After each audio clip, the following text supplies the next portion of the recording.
Welcome to Jancy special. അപ്പോൾ നമ്മുടെ ഇന്നത്തെ സ്പെഷ്യൽ എന്താണെന്ന് അറിയാമോ? ഇന്നൊരു ചിക്കൻ വാങ്ങിച്ചിട്ടുണ്ട്, അപ്പോൾ ഒരു കടച്ചക്കയും വാങ്ങിച്ചിട്ടുണ്ട്. അപ്പോൾ ചിക്കനും കടച്ചക്കയും കൂടി കറി വെക്കാൻ പോവുകയാണ്. അപ്പോൾ നല്ല സൂപ്പർ ടേസ്റ്റുള്ളൊരു കറിയാണ്. ഇതെന്നോട് ആരോ ആവശ്യപ്പെട്ട റെസിപ്പിയുമാണ്. അപ്പോൾ അതെങ്ങനെയാണ് ഉണ്ടാക്കണതെന്ന് നമുക്ക് നോക്കാം. ഞാൻ എടുത്തിരിക്കുന്നതുകൊണ്ടല്ലോ ഒരു 3/4 കിലോ ചിക്കൻ്റെ പീസ് ഉണ്ടാവും. ഇത് ഒരു വലിയ ചിക്കൻ വാങ്ങിച്ചിട്ട് അതിൻ്റെ പകുതിയാണ് എടുത്തേക്കണത്. അപ്പോൾ ഒരു 3/4 കിലോ കാണും ഈ പീസ്. അത് അധികം വലുതാക്കാതെ ഒരു മീഡിയം ടൈപ്പ് ഇങ്ങനെ ഈ രീതിയിൽ കട്ട് ചെയ്ത് വെച്ചിട്ടുണ്ട്. അതുപോലെ തന്നെ ഒരു 1/2 കിലോത്തിൻ്റെ കടച്ചക്കയാണ്. അതും നല്ല മൂത്ത കടച്ചക്കയാണ്. അപ്പോൾ അതും നുറുക്കി കഴുകി നീറ്റാക്കി വെച്ചിട്ടുണ്ട്. അപ്പോൾ നമുക്ക് ചിക്കനെ ആദ്യം ഒന്ന് മാരിനേറ്റ് ചെയ്യാം. മാരിനേറ്റ് ചെയ്യാനായിട്ട് ഞാൻ ആകെ ഉപ്പും മഞ്ഞൾപ്പൊടി മാത്രമേ ഇടുന്നുള്ളൂ കേട്ടോ. ബാക്കിയൊക്കെ നമ്മൾ മരിച്ചാണ് ഇടുന്നത്. അപ്പോൾ അല്പം ഉപ്പും അല്പം മഞ്ഞൾപ്പൊടി ഇട്ട് ഇതൊന്ന് മാരിനേറ്റ് ചെയ്ത് വെക്കാം. ഇതൊരു അരമണിക്കൂർ പുരട്ടി ഇങ്ങനെ വെച്ചിട്ട് നമുക്ക് കറി റെഡിയാക്കാം. ഓക്കെ, ഞാനെടുത്തിരിക്കുന്ന ഇൻഗ്രീഡിയൻസ് എന്ന് പറയുന്നത് 2 സവാള, വലിയ സവാള തന്നെ എടുത്തിട്ടുണ്ട്.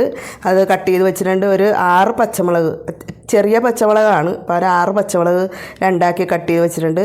പിന്നെ ഇഞ്ചിയും വെളുത്തുള്ളിയുടെയും ചതച്ചത് ഒരു 1.5 ടേബിൾ സ്പൂണോളം ഉണ്ടാവും. പിന്നെ ഒരു ചെറിയ തക്കാളിയും കട്ട് ചെയ്ത് വെച്ചിട്ടുണ്ട്. കൂടാതെ പൊടികളായിട്ട് എടുത്തിരിക്കുന്നത് ഒരു 1.5 ടേബിൾ സ്പൂൺ മല്ലിപ്പൊടി, 1 ടേബിൾ സ്പൂൺ മുളക് പൊടി, 1 ടേബിൾ സ്പൂൺ നമ്മുടെ ഇവിടെ പൊടിച്ച മസാലപ്പൊടി, ഒരു ടീസ്പൂൺ മഞ്ഞൾപ്പൊടി. അപ്പോൾ മഞ്ഞൾപ്പൊടി ചിക്കനിൽ പുരട്ടി വെച്ചിട്ടുണ്ട്. അപ്പോൾ 1 ടീസ്പൂൺ നമ്മൾ കറി റെഡിയാക്കുമ്പോൾ എടുക്കുന്നുണ്ട്. പിന്നെ കുരുമുളക് പൊടി 1 ടേബിൾ സ്പൂൺ. ഇത്രയും പൊടികളാണ് നമ്മൾ എടുത്തിരിക്കുന്നത്. അപ്പോൾ നമുക്കിനി കറി റെഡിയാക്കാം. കറി റെഡിയാക്കാനായിട്ട് ഞാൻ ചട്ടി വെച്ചിട്ടുണ്ട്, എണ്ണ ഒഴിച്ചിട്ടുണ്ട്, എണ്ണ കാണിട്ടുണ്ട്. നമുക്ക് ഈ പട്ട കറിയുമ്പോൾ ഏലക്ക ഇത് 4-3 വെച്ചൊന്ന് പൊട്ടിക്കാം. ജസ്റ്റ് ഒന്ന് പൊട്ടിക്കാം. മസാലപ്പൊടി എടുത്തിട്ടുണ്ട്. കൂടാതെ ഇതൊന്ന് പൊട്ടിച്ചെടുക്കാം. ഇനി ഇതിലേക്ക് നമുക്ക് എടുത്തു വച്ചിരിക്കുന്ന സവാള ഇട്ട് കൊടുക്കാം.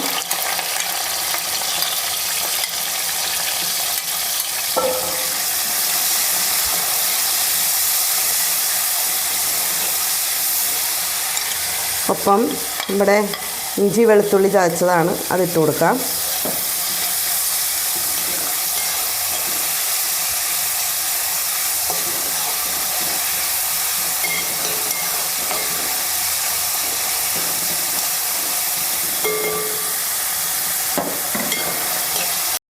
എടുത്തിരിക്കുന്ന പച്ചമുളക് ഇട്ട് കൊടുക്കാം.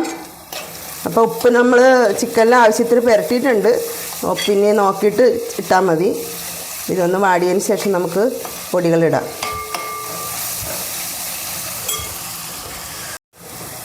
നമ്മുടെ സവാളയൊക്കെ ഒരുവിധം ആയിട്ടുണ്ട്. നമുക്ക് ഈ സമയത്ത് എടുത്തു വെച്ചിരിക്കുന്ന പൊടികളെല്ലാം ഇട്ട് കൊടുക്കാം. ഇത് മല്ലിപ്പൊടി, മുളക് പൊടി, മഞ്ഞൾപ്പൊടി, കുരുമുളക് പൊടി, മസാലപ്പൊടി ഇതെല്ലാം ഇട്ട് കൊടുക്കാം.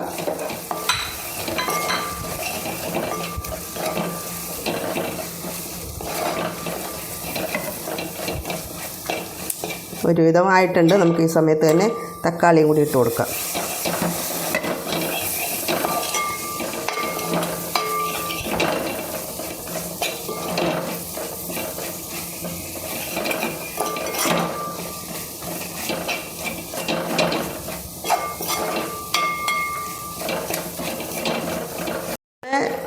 മസാലക്കൂട്ടും ഒക്കെ ആയിട്ടുണ്ട്.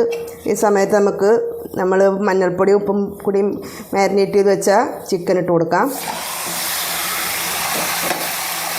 ഈ സമയത്ത് നമ്മൾ വെള്ളമൊന്നും ഒഴിക്കുന്നില്ല. ഒരു 10 മിനിറ്റോളം ചിക്കൻ ഈ ഗ്രേവിയിൽ കിടന്നൊന്ന് റെഡിയാവണം. എന്നിട്ടാണ് നമ്മൾ ചൂടുവെള്ളമാണ് ഒഴിക്കുന്നത്. ഒപ്പം കടച്ചക്കയും ഇടും. അപ്പോൾ ഇതൊന്ന് റെഡി ആയിട്ടെ മൂടി വെക്കാം. ഓക്കെ, കറി നോക്കാം. ചിക്കൻ ഇട്ടിട്ട് ഒരു 10 മിനിറ്റ് അധികം ആയിട്ടുണ്ട്. ഇപ്പോൾ ചിക്കൻ ഒരുവിധം ആയിട്ടുണ്ട്. ഈ സമയത്ത് നമുക്ക് എടുത്തു വച്ചിരിക്കുന്ന കടച്ചക്ക ഇട്ട് കൊടുക്കാം. കടച്ചക്ക നല്ല മൂത്ത കടച്ചക്കയാണ്. അഥവാ ഇനി മൂപ്പ് കുറവാണെങ്കിൽ ഇത്തിരി നേരത്തെ നിങ്ങൾ ഇടണേ. ചിക്കൻ തിളച്ച് ഒരു 5 മിനിറ്റ് കഴിയുമ്പോൾ തന്നെ ഇട്ടേക്കണം. ഇതിപ്പോൾ നല്ല മൂത്ത കടച്ചക്കയാണ്. അപ്പോൾ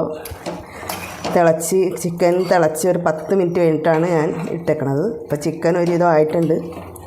ചിക്കൻ അധികം വേവില്ലല്ലോ. മൂത്ത കടച്ചക്കും അധികം വേവില്ല. അപ്പോൾ നമ്മൾ അതനുസരിച്ച് അറേഞ്ച് ചെയ്താൽ മതി.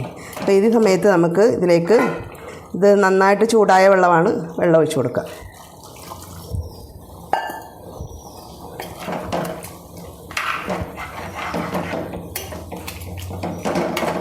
നന്നായിട്ട് മൂടി വെച്ചിട്ട് ഒരു തിളച്ച് ഒരു 10 മിനിറ്റ് കഴിഞ്ഞ് നമുക്ക് നോക്കാം. നമുക്ക് കറി നോക്കാം. കടച്ചക്ക ഇട്ടിട്ട് വേണ്ട ഒരു 15 മിനിറ്റോളം ഞാൻ നല്ല ഹൈ ഫ്ലെയിമിൽ തന്നെ ഇട്ട് റെഡിയാക്കിയിരുന്നു. കടച്ചക്കയൊക്കെ വെന്തിട്ടുണ്ട്. ഇത് കുഴഞ്ഞു പോകരുത്, കടച്ചക്ക വെന്ത് കുഴഞ്ഞു പോകരുത്. നമുക്ക് കഴിക്കാൻ കഷ്ണങ്ങളായിട്ട് തന്നെ കിട്ടണം. അപ്പോൾ ഇത് മതി, വെന്തിട്ടുണ്ട് നന്നായിട്ട്. ഉപ്പൊക്കെ പാവമാണ്, ഞാൻ നോക്കിയിരുന്നു. ഈ സമയത്ത് നമുക്ക് തീ ഓഫ് ചെയ്യാം. ഒപ്പം 2 തണ്ട് കറിവേപ്പില കൂടി ഇട്ട് കൊടുക്കാം. അങ്ങനെ നമ്മുടെ ചിക്കനും കടച്ചക്കയും കൂടി ഇട്ട് വെച്ച കറി റെഡി ആയിട്ടുണ്ട്. ഓക്കെ. അപ്പോൾ നമ്മുടെ ഇന്നത്തെ സ്പെഷ്യൽ ഇതായിരുന്നു കേട്ടോ. ചിക്കനും കടച്ചക്കയും കൂടി വെച്ചത് സൂപ്പർ ടേസ്റ്റുള്ള കറിയാണ് കേട്ടോ. നിങ്ങൾ ഒന്ന് പരീക്ഷിച്ച് നോക്കണേ. ഈ കടച്ചക്ക നല്ല മൂത്ത അധികം മൂത്തതായിരിക്കരുത്. മൂത്ത കടച്ചക്കയും ചിക്കനും കൂടി ഇട്ട് ഒന്ന് വെച്ച് നോക്കൂ. സൂപ്പർ ടേസ്റ്റുള്ള കറിയാണ് കേട്ടോ. എല്ലാവർക്കും എൻ്റെ റെസിപ്പി വീഡിയോ ഒക്കെ ഇഷ്ടപ്പെടുമെന്ന് ഞാൻ വിചാരിക്കുകയാണ്. നിങ്ങൾ ഇതുപോലെയൊക്കെ ചെയ്ത് നോക്കുമെന്നും വിചാരിക്കുന്നു. അപ്പോൾ എനിക്ക് സപ്പോർട്ട് ചെയ്തുകൊണ്ടിരിക്കുന്ന എല്ലാവർക്കും നന്ദി പറയുകയാണ്. ഇനിയൊരു നല്ല വീഡിയോ ആയി വരുന്നവരെ എല്ലാവർക്കും ഒത്തിരി സ്നേഹത്തോടും നന്ദിയോടും കൂടി ബൈ.